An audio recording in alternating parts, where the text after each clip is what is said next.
Praise the lord. దేవుని పరిశుద్ధ నామానికి మహిమ కలుగునుగాక.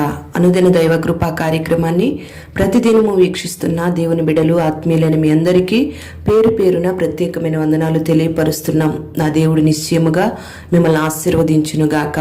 దేవుడు గడిచిన మాసం అంతా కూడా మనల్ని కాపాడారు. మరలా ఈ ఫిబ్రవరి మాసాన్ని చూడడానికి దేవుడు విస్తారమైన కృపను మనకు అనుగ్రహించారు. మరి ఈ నెలంతా కూడా ఆయన ఉన్నతమైన కృప సమృద్ధిగా మీకు తోడైయుండునుగాక. ప్రియ దేవుని బిడ్డలారా, ఈ నెలలో పుట్టినరోజు వేడుకలు, పెళ్లి రోజు వేడుకలు, ఇంకా ఇతరత్ర శుభకార్యాలు జరుపుకుంటున్న ఆత్మీయులు దేవుని బిడ్డలైన మీ అందరికీ కూడా పేరు పేరున ప్రత్యేకమైన శుభాకాంక్షలు మా దైవ కృపా పెంతెకోస్తు ప్రార్థన మందిర్ కొవ్వూరు తరపున మేము తెలియపరుస్తూ ఉన్నాం. నా దేవుడు నిశ్చయముగా మిమ్మల్ని ఆశీర్వదించునుగాక. మరి ఈ నెలలో దేవుడు మనకిచ్చినటువంటి వాగ్దానాన్ని చదువుకుందాం. లూకాసు వార్త 21వ అధ్యాయం 15వ వాక్యాన్ని చదువుకుందాం. మీ విరోధులందరూ ఎదురాడుటకును కాదనుటకు వీలు కాని వాక్కును జ్ఞానమును నేను మీకు అనుగ్రహింతును అని దేవుడు ఈ నెలలో మనకు వాగ్దానం ఇస్తూ ఉన్నాడు.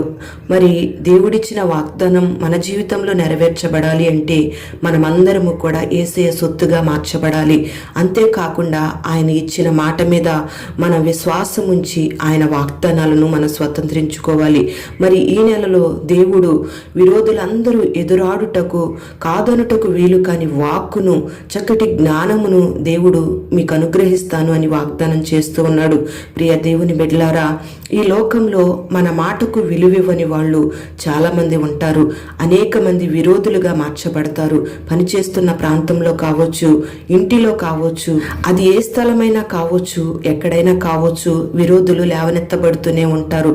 మాటకు విలువివ్వని వాళ్ళు ఉంటూనే ఉంటారు. అయితే నువ్వు మాట్లాడుతున్న ప్రతి మాట కూడా సరైనదిగా ఉండాలని ప్రభు కోరుకుంటూ ఉన్నాడు. సరైన మాటతో నీ విరోధులకు నువ్వు సమాధానం ఇవ్వాలి అని ప్రభు ఆశిస్తూ ఉన్నాడు. అందుకే దేవుడు నీకు చక్కటి వాక్కును మంచి జ్ఞానాన్ని ఇస్తానని దేవుడు ఈ నెలలో నీకు వాగ్దానం ఇస్తూ ఉన్నాడు. ప్రియ దేవుని బిడ్డలారా, మరి దేవుని యొక్క వాక్కు బిలాముకు ప్రత్యక్షమైంది. బిలాము గొప్పవాడుగా కాకముందు బాగానే ఉన్నాడు. ధనం విస్తరించిన తరువాత తన వాక్కును కోల్పోయాడు. ధనం మీద తన దృష్టికి వెళ్ళిన తరువాత దేవుని యొక్క వాక్కును గ్రహించలేకపోతూ వచ్చాడు, వినలేకపోతూ వచ్చాడు. మరి గాడిదకు దేవుని స్వరం వినబడింది. దేవుని వాక్కు గాడిద పొందుకుంటూ వచ్చింది. మరి అబ్రహామును కూడా మనం గమనిస్తే అబ్రహాము దేవుని వాక్కును పొందుకొని దేవుని ద్వారా ఆశీర్వదించబడ్డాడు. మరి మోషేను కూడా మనం గమనిస్తే మోషేకు కూడా దేవుని వాక్కు ప్రత్యక్షమవుతూ వచ్చింది. మరి మోషే ఈ లోకంలో ఉన్న వెండి బంగారాలను, ఐగుప్తు రాజ్యంలో ఉన్న ధనాన్ని ఆశించకుండా అదృశ్యమైన దేవుని వైపే చూచాడు గనుక ఫరో రాజును సైతం గడగడ వణికించే వాక్కును మోషే పొందుకుంటూ వచ్చాడు. మోషే మాట్లాడితే ఎవ్వరూ కూడా మోషేను ఎదిరింపలేకపోయారు. మరి అటువంటి వాక్కును దేవుని యొద్ద నుంచి మోషే పొందుకుంటూ వచ్చాడు. ప్రియ దేవుని బిడ్డలారా, మనం గమనించినట్లయితే ఇక్కడ పేతురు కూడా దేవుని యొక్క వాక్కును పొందుకున్నాడు. పరిశుద్ధ గ్రంథంలో అపోస్తుల కార్యాలు 6వ అధ్యాయం 10వ వాక్యంలో రాయబడిన మాట ఏమిటంటే, మాటలాడుట యందు అతడు అగపరిచిన జ్ఞానమును అతనిని ప్రేరేపించిన ఆత్మను వారెదిరింపకపోయిరి అని రాయబడి ఉంది. ప్రియ దేవుని బిడ్డలారా, మరి ఆనాడు పేతురు పౌలు మాట్లాడడం ప్రారంభిస్తే ఎవ్వరూ కూడా ఎదిరించలేకపోయారు. అటువంటి జ్ఞానమును, అటువంటి వాక్కును మన పితరుల నోట దేవుడు ఉంచుతూ వచ్చాడు. మరి ఈ మాటలు వింటున్న నీకు కూడా అటువంటి వాక్కును దేవుడు నీకు అనుగ్రహించి నీ మాటకు విరోధులు విలువిచ్చేటట్లుగా, విరోధులు ఆశ్చర్యపడి, విరోధులు సాక్ష్యం ఇచ్చేటట్లుగా చేయాలని ఆయన కోరుకుంటూ ఉన్నాడు. మరి కఠినమైన హృదయాలను సైతం కరిగించగలిగిన మాటలను, అన్యజనులను సైతం మార్చగలిగిన దేవుని యొక్క వాక్కును నీ నోట ఉంచాలని ఆయన కోరుకుంటూ ఉన్నాడు.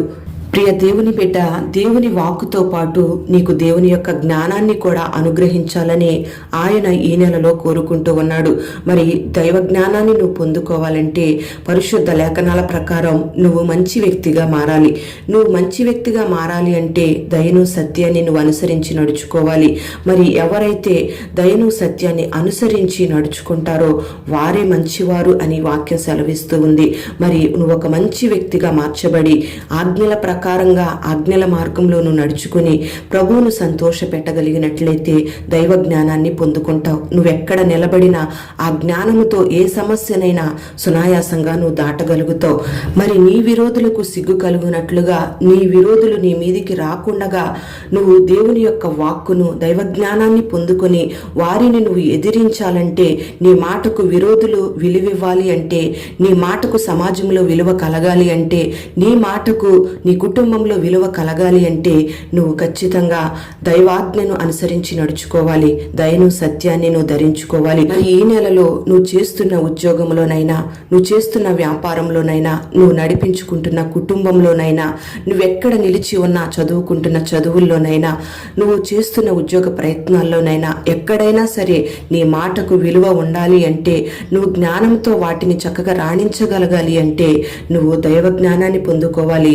దేవుని వాక్కును పొందుకొని దేవుని వాక్కుతో నువ్వు మాట్లాడగలగాలి. అట్టి కృప ఈ నెలలో నా దేవుడు నీకు అనుగ్రహించి నిన్ను బలపరచునుగాక. ప్రార్థన. పరిశుద్ధుడైన తండ్రి, ప్రేమ కలిగిన దేవా, నీకు స్తోత్రం చెల్లిస్తున్నాం. ఈ నెల మీరు మాకు వాగ్దానం ఇస్తున్నారు. విరోధులందరూ ఎదురాడుకుంటున్నట్టుగా కాదనుటకు వీలు కాని వాక్కును, జ్ఞానమును నేను మీకు అనుగ్రహిస్తానని మీరు వాగ్దానం చేస్తున్నారు. మరి ఈ లోకంలో నీ బిడ్డలు గత కాలమంతా ఎన్నో సమస్యలను బట్టి కృంగిపోయి జ్ఞానము సరిపోవడం లేదని, వాళ్ళ వాక్కుకు, వారి నోటి మాటకు విలువ లేదని, విరోధులందరూ ఎదురాడుతున్నారని కృంగిపోతూ వేదన పడిపోతూ ఉన్నారేమో ప్రభా. నీ బిడ్డలను మీరు జ్ఞాపకం చేసుకొని నీ బిడ్డలకు నీ వాక్కుని మీరు అనుగ్రహించి నీ జ్ఞానము చేత నింపి నీ బిడ్డలకు జ్ఞానము కలిగి నడుచుకునే ఆ కృపను మీరు అనుగ్రహించండి. మంచి వాక్శక్తిని మీరు అనుగ్రహించి ఎక్కడ నిలబడినా, ఏ ప్రాంతంలో ఉన్న బిడ్డల నోటి మాటకు నీ వాక్కును విడుదల చేసి మీరు స్థిరపరిచి ఆశీర్వాదకరంగా మార్చమని ప్రార్థన చేస్తున్నా. విరోధులందరూ సిగ్గుపడినట్లుగా నీ బిడ్డలను విలువ కట్టి ఆశీర్వదించమని వేడుకుంటున్నాం. అట్టి కృపతో బలపరిచి ఈ నెలలో నీ బిడ్డలు చేస్తున్న ప్రతి ప్రయత్నంలో, చదువుల రంగంలో, ఉద్యోగ ప్రయత్నాల్లో, కుటుంబ యాత్రలో ఎక్కడ నిలిచిన జయమిచ్చి జ్ఞానముతో నడుచుకునే కృపను మీరు అనుగ్రహించి బిడ్డల నోటి మాటకు విలువ కట్టి మీరే ఆశీర్వదించి వర్ధిల్ల చేయమని, ఈ నెలంతా చేస్తున్న పనులన్నిటిలో తోడయుండి నడిపించమని యేసు నామములో అడుగుచున్నాము తండ్రి. ఆమేన్.